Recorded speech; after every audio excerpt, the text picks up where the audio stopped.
پاکستان بنا، آپ نے سب نے مل کر، آپ کے بزرگوں نے مل کر، میرے بزرگوں نے مل کر خوب نعرے لگائے، خوب قربانیاں دی. بٹ کے رہے گا ہندوستان، لے کے رہیں گے پاکستان. پاکستان کا مطلب کیا؟ لا الہ الا اللہ محمد رسول اللہ، یہی نعرے لگے تھے.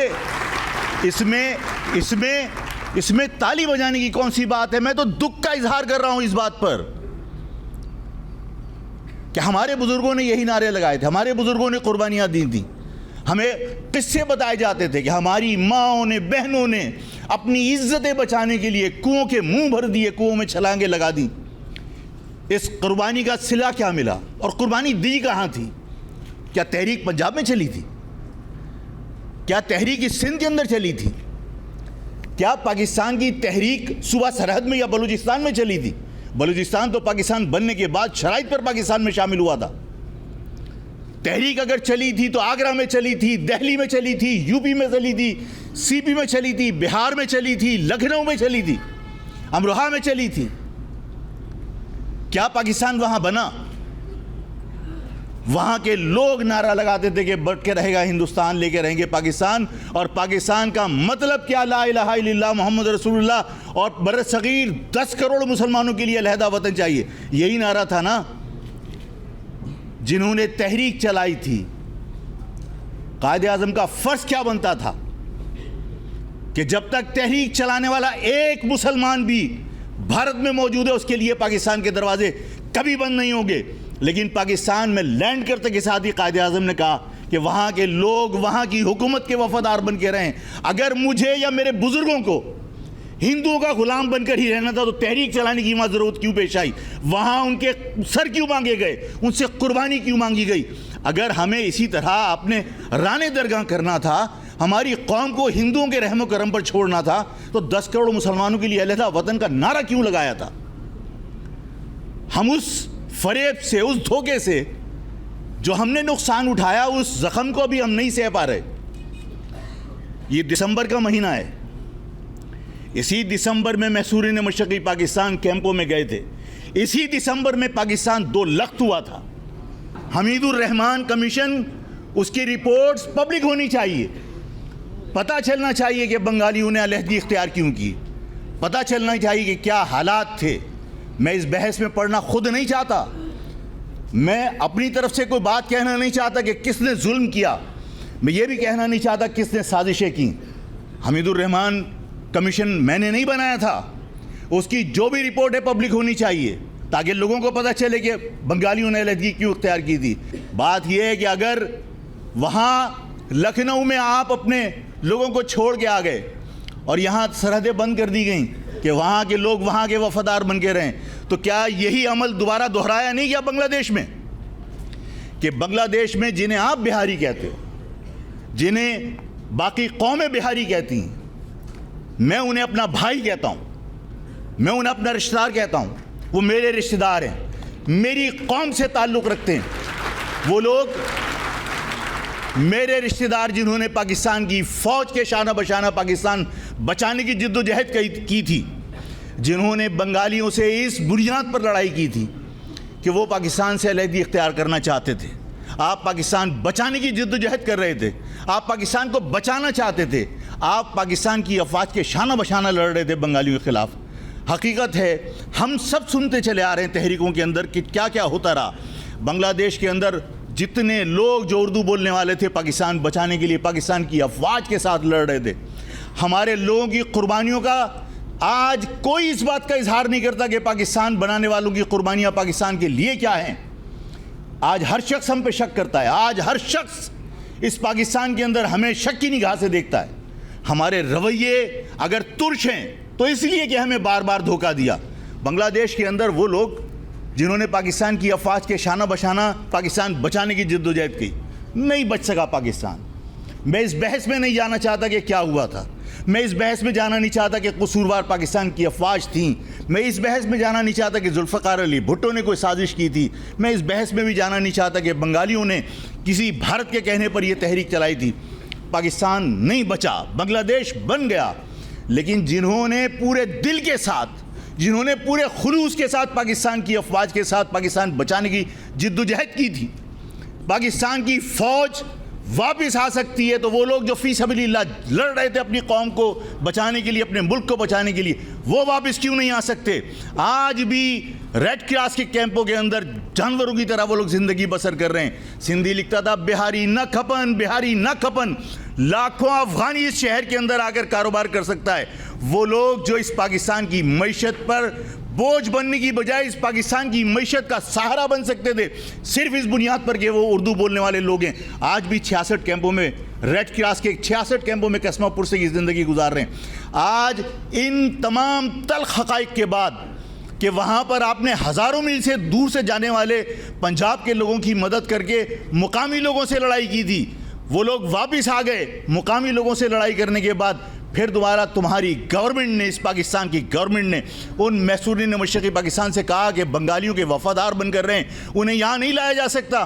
اگر بنگالیوں کا وفادار ہی بننا تھا تو پھر ان سے پوچھتا ہوں, کیوں ان سے آپ نے مدد مانگی, کیوں ان کو قربانی کا بکرا بنایا, کیوں ان کو پاکستان بچانے کی جنگ کے اندر آپ نے آگ میں دھکیل دیا؟ اور اگر انہوں نے آپ کے لیے قربانیاں دی تھیں تو کیا یہ احسان فراموشی نہیں ہے کہ جنہوں نے قربانیاں دی انہیں آپ یہ مشورہ دے رہے ہو کہ وہ بنگالیوں کے وفادار بن کر رہیں؟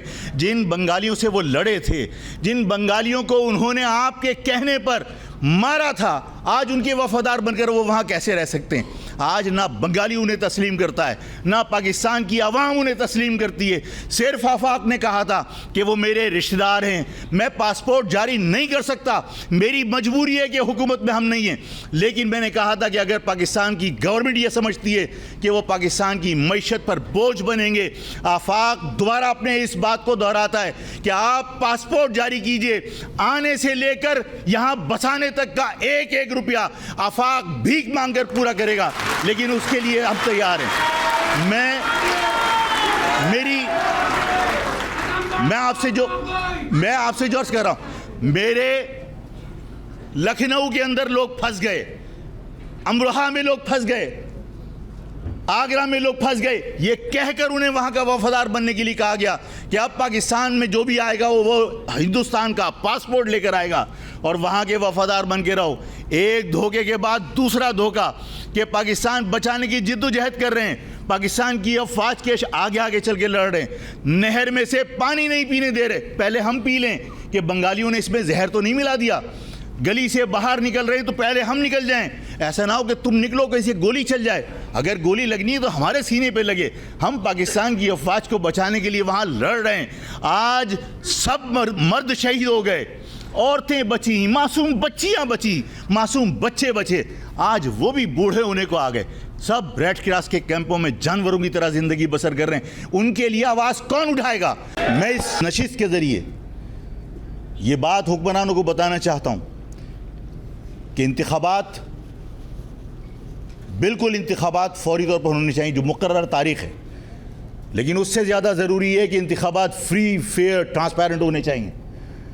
اگر انتخابات میں انجینئرنگ کی گئی, انتخابات میں نتائج کنٹرول روم میں بیٹھ کر بنائے گئے, تو اس کے نتائج کا اندازہ نہیں ہے کہ پھر اس کے نتائج کیا نکلیں گے.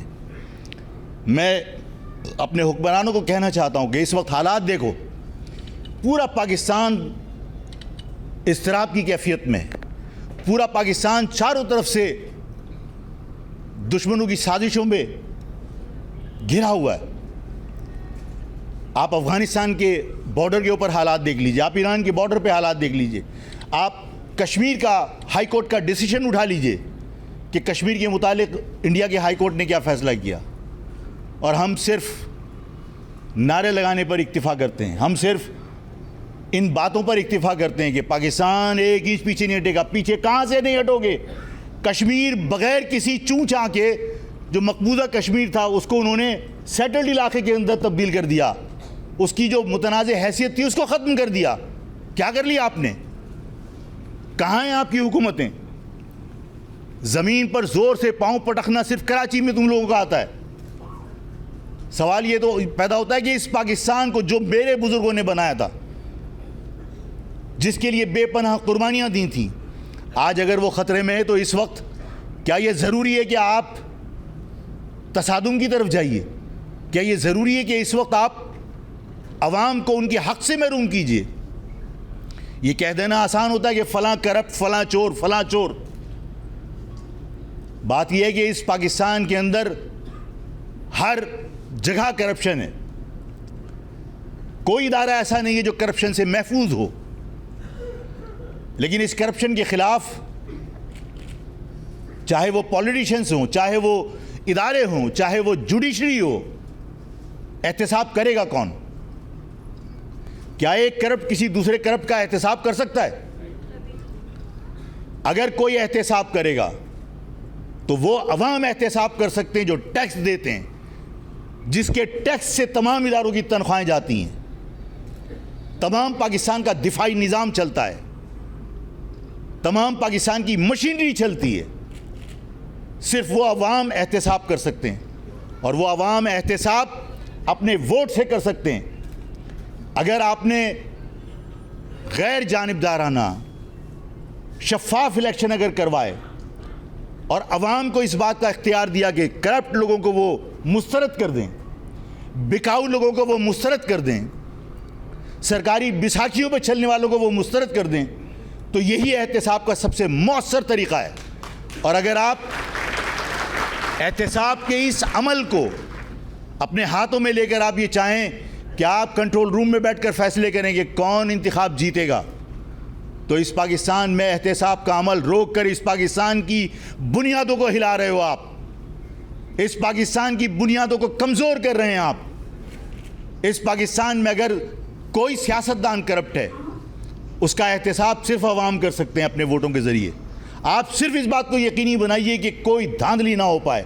آپ صرف اس بات کو یقینی بنائیے کہ کوئی وڈیرا اپنے گھر میں بیٹھ کر ووٹ کاسٹ نہ کروائے. آپ اس بات کو یقینی بنائیے کہ ہر شخص کا ووٹ ایمانداری سے اس کی مرضی سے ڈلے گا. ایک مرتبہ احتساب میں کوئی کمی رہ سکتی ہے, 2 بار احتساب میں کمی رہ سکتی ہے, لیکن بار بار جب احتساب کا عمل ہوگا تو ہر شخص کو اس بات کا احساس ہوگا کہ میرے ووٹ کی کوئی اہمیت ہے.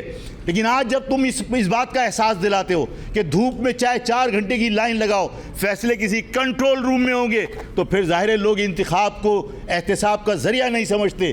لوگ اس انتخاب کو پھر کھیل سمجھتے ہیں اور وہ اس کھیل میں شریک ہونا نہیں چاہتے. اگر انتخابی عمل سے عوام دور ہوئی تو یہ پاکستان کے لیے اچھا شگون نہیں ہے, یہ پاکستان کے لیے نقصان دہ ہے. اور لوگ یہ سمجھتے ہیں کہ جو کچھ بند کمروں میں ہوتا ہے وہ لوگوں کو پتہ نہیں ہوتا. سب کو پتہ ہوتا ہے, سب جانتے ہیں. میں یہ کہنا چاہتا ہوں کہ جو کچھ بند کمروں میں بیٹھ کر مستقبل کے فیصلے ہمارے ہوتے ہیں وہ اب بند ہونے چاہیے. یہ روش, اس پاکستان کے فیصلے پاکستان کی عوام کو کرنے دیجئے. پاکستان کی عوام کی دانش کو چیلنج مت کیجئے. پاکستان کی عوام کی دانش کو حقیر مت سمجھیے. پاکستان کی عوام کو حقیر مت سمجھیے. پاکستان کی عوام جنہوں نے یہ پاکستان کو اپنے خون سے سینچا ہے, جو ٹیکس دیتے ہیں, جو اپنے بچوں کے منہ سے نوالا نکال کے آپ کو ٹیکس کی شکل میں دیتے ہیں, جو اپنے بچوں کو تعلیم دینے کے لیے اپنے گھر کے برتن بیچتے ہیں لیکن تمہارا ٹیکس نہیں روکتے, اس سے یہ ملک چلتا ہے. یہ وڈیرا پیسے نہیں دیتا, یہ جاگیردار پیسے نہیں دیتا, یہ زراعت کے اوپر کوئی آپ نے ٹیکس نہیں لگایا. یہ عام آدمی ٹیکس دیتا ہے, عام کسان ٹیکس دیتا ہے, عام مزدور ٹیکس دیتا ہے. آپ جن لوگوں نے پاکستان کو بنانے میں کردار ادا کیا, جو پاکستان بچانے میں اپنے خون پسینے کی کمائی تمہیں دے رہے ہیں, وہ اس پاکستان میں احتساب کا عمل کر سکتے ہیں, کوئی اور نہیں کر سکتا. پسند نہ پسند پہ اگر فیصلے ہوتے رہے, یہ پاکستان تباہی کے دہانے پہ پہنچ چکا ہے. مزید کھیل کا, مزید تجربوں کا متحمل نہیں ہو سکتا. میں ہاتھ جوڑ کے درخواست کرتا ہوں کہ پاکستان کے مستقبل سے کھیلنے کا عمل اب بند ہونا چاہیے.